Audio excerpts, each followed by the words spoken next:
ఒక్కటంటే ఒక్క మైల్ రాయి నీ జన్మలో ఇప్పుడు చెప్పగలుగుతున్నావా? ఇది రాజశేఖర రెడ్డి గారు ఒక 108 తీసుకొచ్చాడు. రాజశేఖర రెడ్డి గారు ఆరోగ్యశ్రీ పెట్టాడు. రాజశేఖర రెడ్డి గారు పిల్లలకు ఉన్నత చదువులు పెట్టాడు. జగన్మోహన్ రెడ్డి గారు 17 మెడికల్ కాలేజీలు కట్టాడు. జగన్మోహన్ రెడ్డి గారు స్కూల్స్ని అద్భుతంగా తయారు చేస్తున్నాడు. 70,000 కోట్లు ఖర్చు పెట్టి మైలురాళ్ళు 4 పోర్టులు నిర్మాణం చేస్తున్నాడు. ఇట్లాంటి ఒక్కటంటే ఒక్క పథకం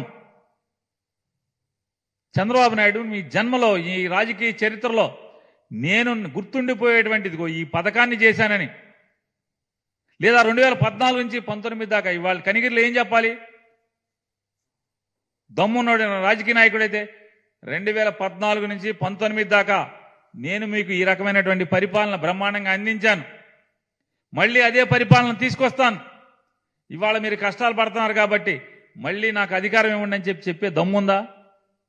చెప్పే సినిమా లేదు. మళ్ళీ ఎప్పటికప్పుడు కొత్తది.